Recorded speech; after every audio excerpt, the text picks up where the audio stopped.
and welcome to Share Truth Apply Scripture. I'm Jordan Chambly, joined by Wesley Wildman, and today in our studio we have Chris Woodward. He comes back every now and then on the show to give us he just appears and we're just like, hey, it's time for Chris's episode. I feel like I'm not that important now. Do you even need me for this program? I'm not important either, so we can just go and just let Chris carry this one. But we'll just stick around if he needs somebody to talk to. Okay. Just in case. I'm good with that. So if you're wondering why Chris is here, and I'm sure you're all very happy to see him, as we are, we are trying to do once or twice a month now an episode where we consider the main kind of news issues of the day. So things that are happening in our culture, in our world, that we need to be aware of. If you're like me, I stay out of the news. I try not to be a depressed person, and if I get into the news, I immediately get really mad. And then I'm right in the middle. Yeah. So you're there. I'm in the middle. I keep up with it occasionally, mostly through email. One News Now. Right. Thank you very much. Yes, One News Now. I keep up with that way. Your check is in the mail. Yes.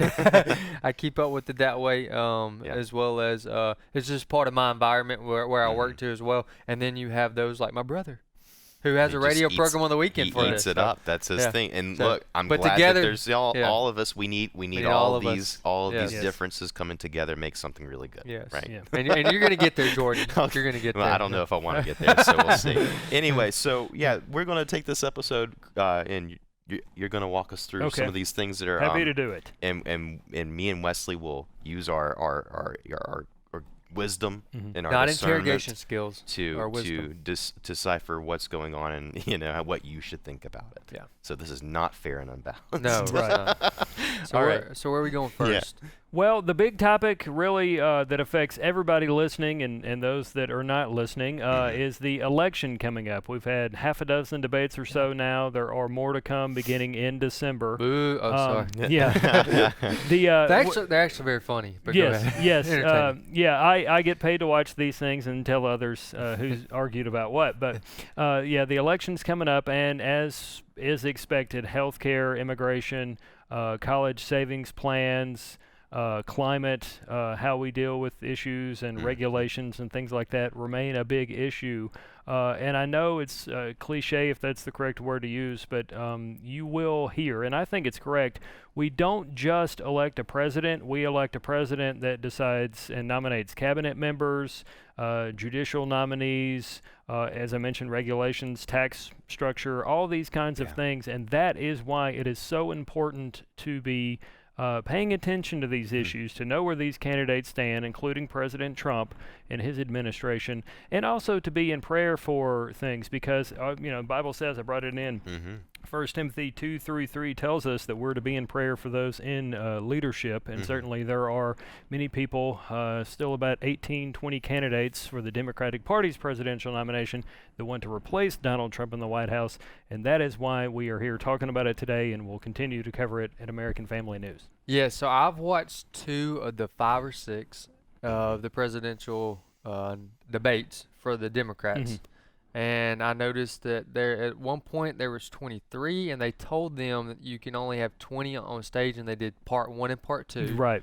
So where are they now? At 20, 18? What's a big 18 or 20 or so. We've had Bloomberg jump in as well as former governor of Massachusetts, Deval Patrick. He actually was in the news not for something he did at the debate, but there was an event he had scheduled for Morehouse College in Atlanta on the night of the most recent debate.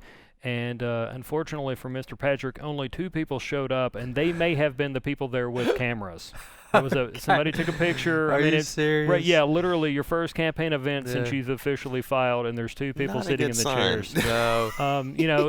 Well, I guess what you do is just take it with a sense of humor, and you say, only where to go but up from here. Yeah, you gotta own Let's do this. Well, hey, speaking about that, we're kind of backtracking here, but I saw now this has been a year or so, but because Beto O'Rourke, he's out now. Right. But when he was announcing early on, I remember seeing CNN, I believe, covering a town hall of his in his local area, and they weren't smart enough to not film him with a mirror behind him. And when they were filming him through the mirror, you could see there was about 7 people in the room. Yes. And 4 of which were cameramen. It's a small town. and Small town hall. he was standing on top of the bar Yeah. or top of the chair right in front of the bar, and he was giving his speech about his policies. And through the mirror, you could see there's probably about a half a dozen, maybe a little more people in the room. And I thought they spent 15 minutes of airtime to show that there's 7 people in the room listening to him. It makes you wonder if that was maybe on purpose. I don't know. That's embarrassing. One of these cameramen was like, "I don't want to vote for this guy." Oh, so we're gonna embarrass him? Yeah, It could be. Yeah, I mean, obviously, I think networks have favorites. In the very least, they know the person or candidates that are going to give them the best sound bites. Things you can air at the top of a show as it's about to come on, things you can air going into break to try to keep people going to stay tuned and things of that sort. And also, they know who probably is going to be the higher polling candidate when all things are said and done. And it's hard to believe this. It feels like Trump's inauguration was just maybe a year or two ago. I mean, I guess it was 2.5 years ago, but it doesn't feel that long ago. But here we are.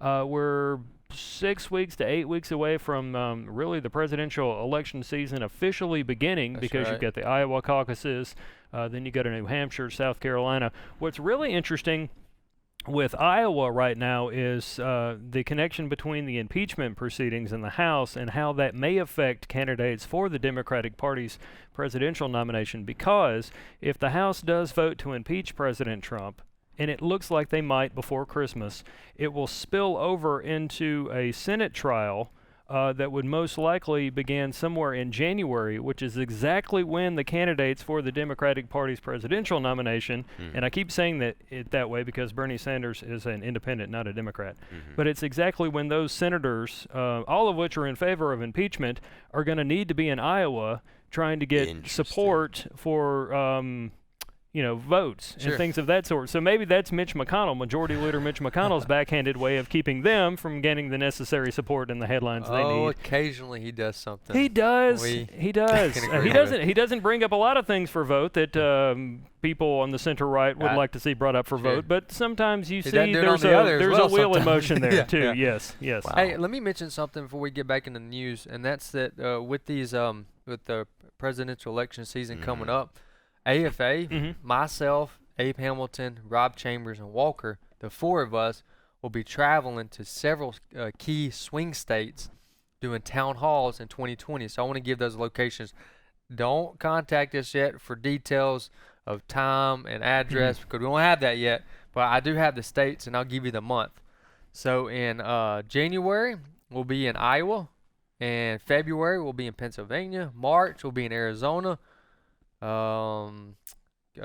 April will be in Florida, and now Jordan's thinking like, how are we gonna get any radio programs done? Yeah, okay, let me finish. I'm not even thinking about that. Whatever. And then August will be in Ohio and Michigan, and then we'll finish fall of 2020 in September. We'll be in Charlottesville, North Carolina, right before the election. So, yeah. Wow. Yeah, so we got some swing states we're gonna hit. Those That's are big. AFA. Yeah. Those are big, and in most every election, the candidate that ends up winning Ohio, Florida, places like that is the candidate that goes on to win the White House. And we do have a lot of listeners there. I've answered phones at share-a-thons before, and I know in one of our recent share-a-thons, we were taking calls from places in Alaska and Hawaii and somewhere in Western Europe where we don't have an AFR station, which means those people are listening online. Praise God for that. So keep it right here for those dates. Yeah. Wow. Amen. Well, is it? I'm sitting here listening, and my uninformed anti-news mind. You're not that bad. You're beating yourself up. You don't want to be as informed as you are. I'm not saying that this is a bad thing for me. Yeah. I might prefer this. I don't know. But what I'm learning is there's a lot that goes on. It's not just. I mean, I would love to think, and this just sounds so naive of me, I would love to think that these politicians are just trying to do their best job possible. But it sounds like there's a lot of things that are just kind of going on that, like, there's a lot of clever moves happening. Yeah, I think one of the reasons why you've seen a lot of them, or at least their supporters, beat up on somebody like Joe Biden is because Joe is... and may forever be seen as the moderate who might be able to lure in the never-Trumpers, the people that have had an issue with President Trump or Mike Pence since the beginning of time, it seems like. So that's one reason why I think you see a Kamala Harris or a Cory Booker take on and say questionable things to Joe Biden in a debate. But let's face it, Joe Biden is also a gaffe machine. Yes. Oftentimes Yes, he can be his own worst enemy. And in all fairness, President Trump can be his own worst enemy through his favorite use of social media, which happens to be Twitter. Absolutely. He tweets, and I'm sure there have been people that have said, Mr. President, you should probably step back, maybe rethink this, don't press send, those kinds of things. But, he's the president. He does what he thinks is best for the country, or at least to try to share his side of things. But one of the big issues, I think, and certainly something that affects millennials out there, involves the cost of college. A number of candidates, Elizabeth Warren, Bernie Sanders, they have plans out there that would make college free, air quotes, free, or low cost, maybe even wipe away student loan debt. But a big issue with that is, what about all the people that have gotten a job or maybe multiple jobs and then work like the Dickens to pay off their debt? They don't get any relief, right? And how long out would it take to do this? You can't tax billionaires for everything, especially if we're already taxing them for this and that and one thing or the other. So that's a big issue with people in our demographic. I know, I'm in my late 30s. I'm one of the oldest millennials. I want to go back and investigate to determine where I was born in the millennial. Was I in the first 10 or whatever? Phrase. The first millennial. Millennials. Yeah. So, but I'm still paying my student loans. We Sure. deferred our student loans for a number of years, and when my wife started, she decided to stay at home and raise our children. And I'm totally fine with that. I mean, it was a blessing. We were blessed to be able to do something like that. But we deferred our student loans for a while, and now that she's working outside of the home again, we're back paying our student loans. And I'm convinced that Jesus is going to come back, and I'm going to be standing next to the people I owe money to. That's just I can see. That'll be awkward. I can see that. But beyond that, we also have healthcare is a big issue. Do we go something more free market, which we've really never had in our lifetimes in the healthcare system? Do we upgrade or expand Obamacare or the Affordable Care Act, or do we go with something like Senator Warren or Bernie Sanders wants to do and do a Medicare for all, which is basically upturning the apple cart? Upturning the apple cart and inventing a new thing, which, by the way, would take more than one term, which means they would need to be reelected to see it through. Well, there is a lot going on, and we cannot cover it in one segment, so stay with us for the next segment. Please, Chris, and our listeners too, stay tuned, and we're going to talk about more news issues.